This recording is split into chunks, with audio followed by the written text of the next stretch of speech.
I want to start with your subtitle to your book, Fierce Love, because I kind of think this sums up a lot of your work.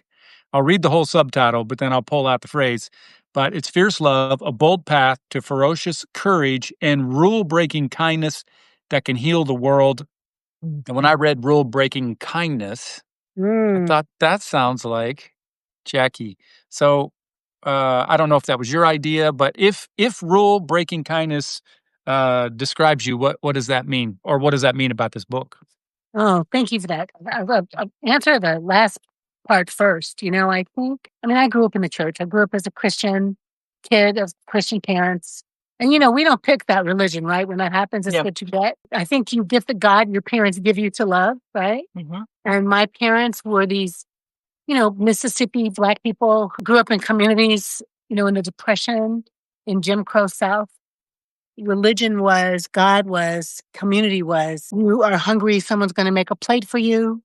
You are sick, someone's going to come put cool towels on your forehead. Sitting on the porch checking peas with people that have been out in the fields picking cotton, but we're all going to have in common care, for the kids. And that's what they gave me, was a sense that our faith was about kindness. Mm-hmm. And we're gonna set a table. Like, there were 6 of us, y'all, but we're gonna have one more place just in case that latchkey kid down the street is hungry. My mother was just generous and sweet. My dad was generous and salty, but they were generous. I And love that. so kindness, right? And when I wrote that book, when I wrote Fierce Love, I was carrying in my mind my own good Samaritan story. I'll tell her the good Canadian, because I was a young-ish lady driving across Canada on the way to a wedding in Kentucky, and one of our tires blew out, and we slid across 4 lanes on the QEW. Car spun around 360 degrees, bounced from roof to tires, from new to tires, and we walked away from that.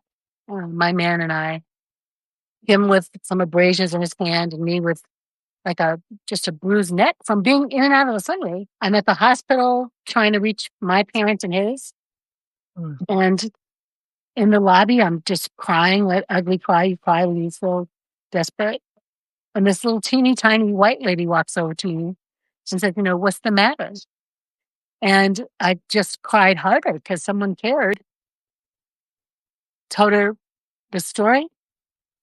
This was you ain't got no ATM cards. You ain't got no money. You had Yes. you had 50 college graduate dollars in your pocket, and you already spent that. She took me to the drugstore and bought me supplies. She took me to get food. She checked me into a hotel.